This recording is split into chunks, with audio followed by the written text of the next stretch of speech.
Bismillahirrahmanirrahim. Assalamualaikum warahmatullahi wabarakatuh. Waalaikumsalam warahmatullahi wabarakatuh.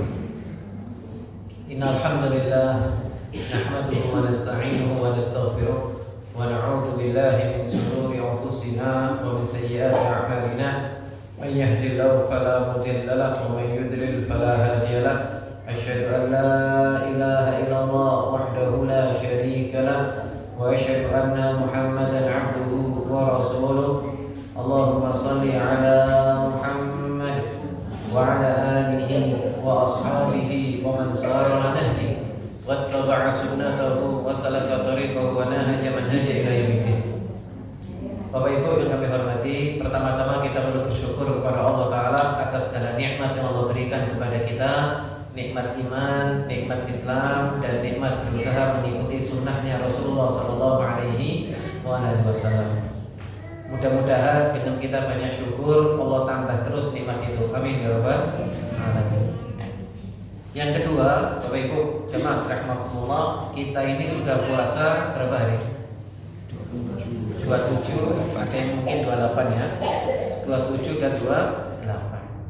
Pertanyaannya, apa yang kita dapatkan selama ini? Apa yang sudah kita hasilkan dari target di awal Ramadan kemarin? Apa yang kemudian sudah kita tulis di awal Ramadan? Saya ingin khatam sekian kali, saya ingin membantu orang sekian kali, saya ingin membantu masjid sekian, saya ingin ngasih buka sekian. Itu yang sudah kita targetkan selama awal Ramadan kemarin. Hasilnya bagaimana? Mari kita berefleksi diri, masing-masing bertanggung jawab dengan dirinya sendiri.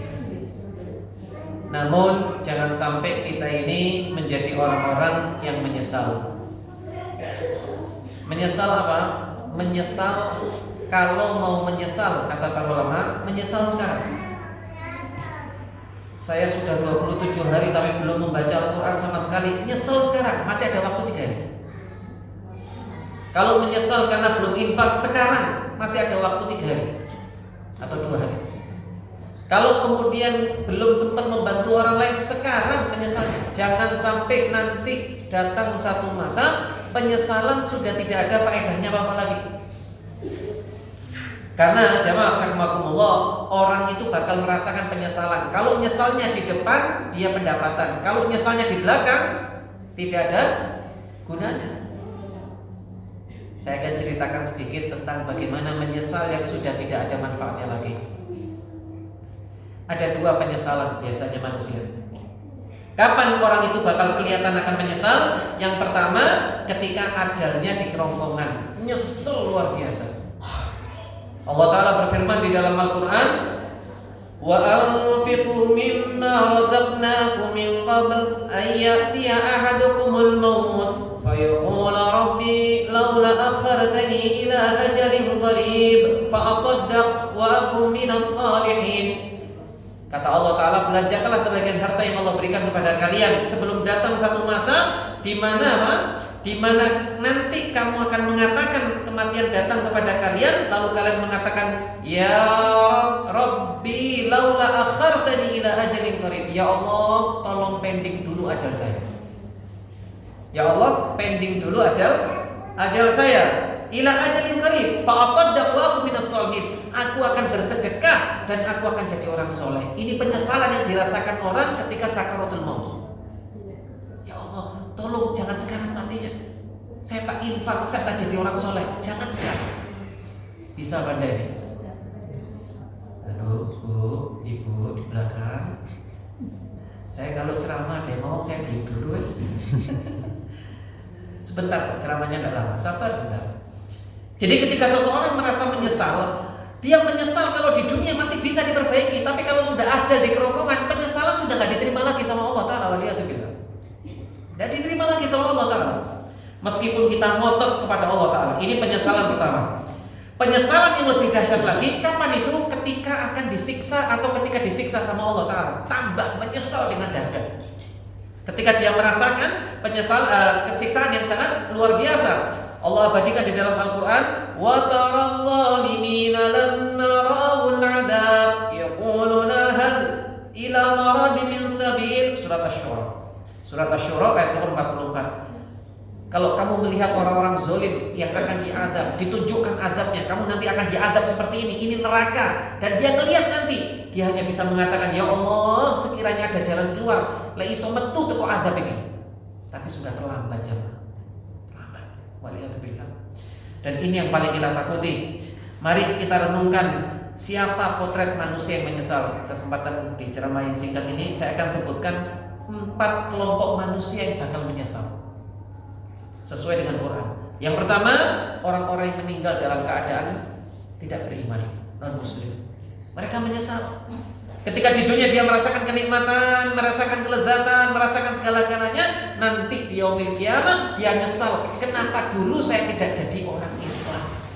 Allah abadikan penyesalan mereka dalam Al-Quran surat Al-Hijr.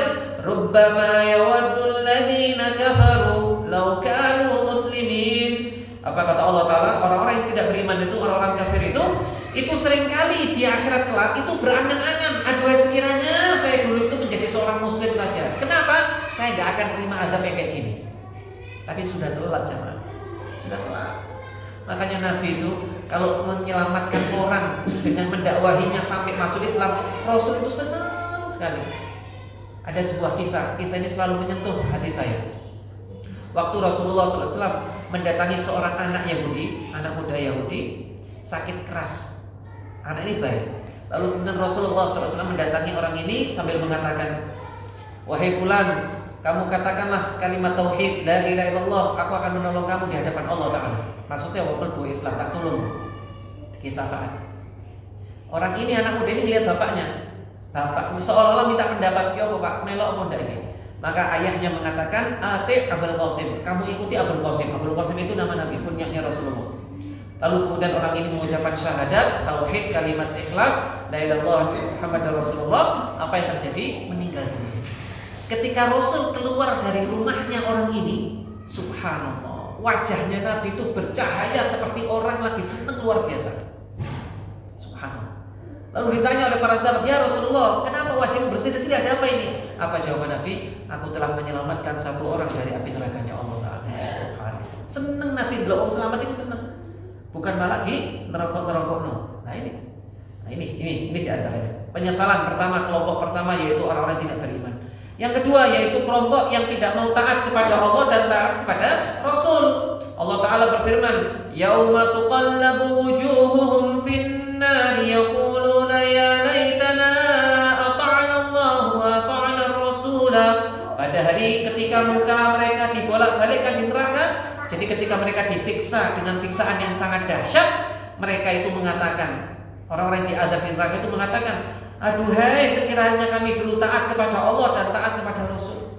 Lek kami nurut nang Allah, nang nurut nang Nabi. Nabi perintahkan saya mengikuti pakaiannya begini, Nabi perintahkan untuk kemudian sholatnya begini, saya nurut, saya gak akan seperti ini.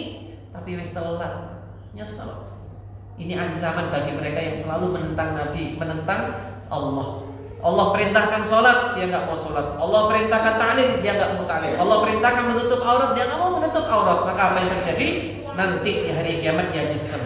Kenapa saya dahulu nggak nurut kepada Allah dan kepada Nabi? Nyesel. Tapi telat. Waliyadzubillah. Orang seperti ini mesti adab dibolak-balikkan jamaah sekalian Allah.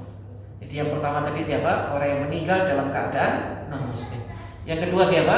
Orang yang tidak taat kepada Allah dan Rasul. Yang ketiga, ini orang yang masih beramal soleh, cuman amalnya sedikit atau banyak dosanya. Mereka juga nyesel. Apa kata Allah Ta'ala?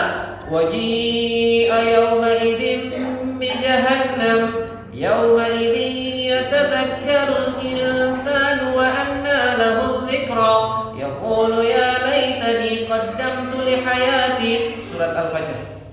Allah Ta'ala mengatakan, pada hari itu diperlihatkan neraka jahanam, dan pada hari itu ingatlah manusia tentang kehidupan dunia. Ketika di dunia dulu dia sibuk mencari nafkah, sibuk mencari uang, sibuk uang, dunia, sampai lupa sholatnya, lupa bacaan Qur'annya, lupa ta'limnya, lupa mendekat kepada Allah, lupa meneteskan air mata, ingat dosa, lali kabeh. Nanti pada hari kiamat dia mengatakan dengan kalimat yang sangat luar biasa, yaqulu ya laitani laitani qaddamtu li hayati. Ketika melihat azab di depan matanya, akhirat bakal hisabnya panjang, aduh sekiranya saya dulu mempersiapkan urusan yang seperti ini daripada ruwet urusan-urusan yang sampai melalaikan saya dari urusan begini. Subhanallah. Menyesal karena tidak beramal soleh. Mohon maaf Bapak Ibu jamaah sekalian, jangankan yang nggak punya amal soleh, yang amal solehnya banyak saja nyesel. Kenapa nggak saya tambah lagi? Coba saya tambah derajat saya di surga lebih tinggi lagi. Dia merasa kalah dengan temannya yang mungkin derajatnya lebih tinggi. Nah ini jamaah sekalian, menyesal karena tidak beramal soleh. Maka dari itu jangan sampai kita seperti ini. Ayo Ramadan tinggal 2 hari lagi, hari Lebaran tinggal 2 hari atau 3 hari lagi, masih tersisa. Ojo kecil hati Pak. Yang sudah menyia-nyiakan di alam di hari-hari 27 sebelumnya, 27 hari sebelum itu sudah disia-siakan kesempatan 3 hari atau 2 hari ini. Ayo dimaksimalkan. Tidak ada kata terlambat. Allah yang kita ibadahi di penghujung Ramadan adalah Allah yang sama di awal Ramadan, dan Allah yang sama nanti selesai Ramadan. Maka jangan kecil hati. Ayo kita kejar ketertinggalan kita. Kendati pun mungkin bacaan Quran kita tidak sampai khatam di hari 30 Ramadan, tidak apa-apa. Kendati pun mungkin sholat malam kita tidak sebaik teman-teman kita, tidak apa-apa. Jangan ditinggal semuanya, eman daripada nanti nyesel karena kita tidak mendapatkan amal-amal yang banyak. Kemudian penyesalan yang berikutnya yaitu penyesalan yang keempat, menyesalnya seseorang karena salah pilih teman. Koncone keliru. Nah, ini juga menyesal. Dia aslinya apik, lingkungannya pergaulan di rumahnya bagus, taklimnya bagus, tapi salah pilih teman. Akhirnya dia jatuh pada perkara-perkara yang Allah murkai. Allah abadikan penyesalan mereka, orang-orang yang salah pilih teman ini dalam Al-Quran surat Al-Furqan. Wa yawma ya'uddu dhalimu ala yadayhi yaqulu ya laitani ittakhadtu ma'ar rasuli sabila ya wailata laitani lam attakhidh fulanan khalila laqad adallani an dhikri ba'da idh ja'ani wa kana syaitanu lil insani khadula. Apa kata Allah Ta'ala? Ingatlah hari di mana orang-orang yang zalim itu menggigit tangan mereka. Di dalam bahasa Indonesia, orang kalau menyesal itu gigit jari. Tapi Quran menyebutkan penyesalannya nggak cuma sekedar gigit jari, tapi memasukkan tangan mereka ke mulut mereka, saking menyesalnya. Lalu kemudian dia mengatakan, aduh sekiranya saya dulu mengambil jalan yang diambil oleh para rasul, oleh para nabi dan rasul. Ya wailatana laitani lam attakhidh fulanan khalila. Sekiranya dulu kecelakaan besarlah untuk diriku karena aku telah menjadikan si fulan sebagai teman dekatku. Laqad adallani an dzikri. Dia telah menyesatkan aku setelah aku mendapatkan petunjuk. Ba'da ijani wa kana syaitanu lil insani khadula. Sesungguhnya setan itu tidak akan menolong orang-orang yang ada, tidak akan menolong manusia. Karena syaitan lil insani khadula. Setan enggak akan pernah mau nolong kita, jamaah sekalian. Maka mari ayo kita renungkan. Ini waktunya terbatas. Dan orang-orang ini adalah orang-orang yang bakal menyesal dan tidak ada bisa diubah. Sekarang sekali lagi jamaah sekalian, kalau ingin menyesal karena telah menyia-nyiakan Ramadan, sekarang. Ayo menyesal sekarang, perbaiki sisa-sisa waktu yang ada. Mudah-mudahan Allah menutupi kesalahan kita di waktu-waktu yang sebelumnya dan kita dimudahkan menyelesaikan Ramadan ini dengan sebaik-baiknya. Dan saya tutup dengan satu amalan di akhir-akhir Ramadan yang jangan dilupakan, yaitu amalan meminta ampun. Jalur ampun Pak. Mohon maaf, dosa kita ini banyak apa sedikit? Banyak Pak. Dosa mata, dosa telinga, dosa lisan, dosa mendolimi orang, dosa ngerasani, dosa hati, terus macam-macam akeh dosa ini. Maka mari kita beristighfar dan bertobat. Ingat kalimat yang diajarkan oleh Rasulullah kepada Ibunda Aisyah. Ulang-ulang ini sampai selesai Ramadan. Allahumma innaka afuwun tuhibbul afwa fa'fu anni. Ya Allah, Engkau senang dengan pemaafan. Engkau senang memaafkan. Maka ampuni kami, maafkan kami ya Allah. Al-afu itu artinya apa? Yaitu kita memaafkan, Allah memaafkan kita tanpa harus menghukum kita. Ada orang memaafkan tapi masih menghukum. Tapi Allah gak gitu Pak. Allah kalau sudah memaafkan hambanya, wis selesai sudah, ditutup rapat-rapat. Dan jangan pernah kecil hati.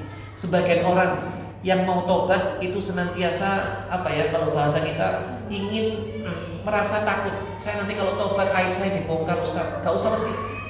Tobat saja, nanti Allah yang nulung. Nanti Allah yang nutupi aib kita dan Allah menyelamatkan kita. Allah menyelamatkan kita. Saya tutup dengan kisah yang diceritakan oleh Dr. Al-Muraifi, Dr. Muhammad Al-Muraifi hafizahullah, salah satu dosen Ummul Qura. Beliau cerita di dalam risalahnya beliau fi Batni Hut, di dalam perut ikan, beliau cerita begini tentang orang-orang yang bertobat. Beliau cerita pada dulu masa Nabi Allah Musa alaihissalam, saya tidak tahu saya sudah pernah cerita di sini atau belum, tapi tidak apa-apa saya ulang. Jamaah rahimakumullah, dulu pada masa Nabi Musa itu terjadi musim paceklik, musim panas sampai kering. Kemudian umatnya Nabi Allah Musa alaihissalam itu minta izin kepada Nabi Musa, ya Nabi Musa tolong doakan supaya kita turun hujan. Maka Nabi Musa ngajak umatnya untuk berdoa. Doanya apa? Dia berdoa kepada Allah agar diturunkan hujan. Umumnya kalau para Nabi dan Rasul berdoa pasti dikabul. Tapi kali ini enggak. Sampai Nabi Allah Musa alaihissalam mengatakan, ya Allah, kenapa kau tidak kabulkan doaku? Lalu Allah Ta'ala berfirman, wahai Musa, aku tidak mengabulkan doamu karena di lingkungan orang yang sedang minta doa tadi itu ada orang yang telah bermaksiat kepadaku sejak 40 tahun yang lalu dan dia belum bertaubat. Subhanallah, belum bertaubat. Apa yang terjadi jamaah sekalian? Nabi Musa ngomong kepada kaumnya, wahai kaumku, siapa di antara kalian yang telah berbuat dosa dan maksiat kepada Allah sejak 40 tahun yang belum bertobat? Ini kesalahannya bukan cuma setahun 2 tahun Pak, 40 tahun tidak berhenti, tidak tobat. Subhanallah, nggak ada satupun yang berdiri. Kiranya ada satu orang yang tertunduk, dia mengatakan kepada dirinya, kiranya aku yang berbuat dosa ini. Dari sekian banyak orang yang sejak 40 tahun sampai hari ini tidak bertobat dan tidak berhenti dari dosa, kiranya hanya aku. Ya Allah, lalu dia tertunduk bersama dengan orang-orang lain, tertunduk semuanya. Ya Allah, kiranya aku seandainya berdiri kali ini, aku akan malu di hadapan Musa dan kaumnya. Aku mohon kepadamu ya Allah, ampuni dosaku, tutupi aibku ya Allah. Ampuni dosaku, tutupi aibku ya Allah. Akhirnya tidak lama langit berubah, yang tadinya cerah tiba-tiba mendung, turun hujan. Nabi Musa ini sampai heran, ya Allah, saya tidak menemukan ada yang keluar dari majelisku sebagaimana yang kau sebutkan tadi, orang yang telah berbuat dosa itu. Ternyata gak ada yang keluar. Kenapa kau turunkan hujan? Apa kata Allah Ta'ala? Hambaku itu telah meminta maaf kepadamu. Subhanallah, 40 tahun jamaah maksiatnya gak mehron tahun, 40 tahun minta maaf dan bertobat kepada Allah Ta'ala, Allah maafkan. Nabi Musa penasaran, siapa itu wahai Allah yang dosanya Kau ampuni padahal dia telah berbuat dosa kepadamu sejak 40 tahun? Apa kata Allah Ta'ala? Wahai Musa, sejak 40 tahun yang lalu dia berbuat dosa kepadamu. Aku tidak ceritakan aibnya, aku tidak bongkar aibnya. Apakah lantas ketika dia sudah bertobat lalu aku kemudian ceritakan kepadamu yang gara-gara itu dia malu kepadamu dan malu kepada kaummu? Tidak wahai Musa, aku tidak akan sebutkan siapa orangnya. Sampai di depan nabinya pun ditutupi aibnya, asal dia mau tobat, mau kembali kepada Allah Ta'ala. Semoga Allah Ta'ala mengampuni dosa-dosa kita, mengangkat derajat kita, menerima seluruh amal-amal soleh kita dari awal Ramadan sampai akhir nanti, dan kita dimudahkan untuk ketemu lagi dengan Ramadan tahun berikutnya dengan umur yang barokah, umur yang manfaat, umur yang melahirkan banyak kebaikan. Dan saya sampaikan karena ini penutup kajian kita, mungkin masih ada kajian saya tidak tahu di sini apa tidak, tapi wallahu a'lam. Ini sudah mendekati hari raya. Saya sampaikan taqabbalallahu minna wa minkum, semoga Allah menerima seluruh amal soleh kita semuanya, ditulis sebagai amal yang diterima dan Allah cinta kepada kita. Amin amin ya rabbal alamin. Barakallahu fikum. Subhanallahumma wa bihamdika asyhadu an la ilaha illa anta astaghfiruka wa atubu ilaik. Assalamualaikum warahmatullahi wabarakatuh.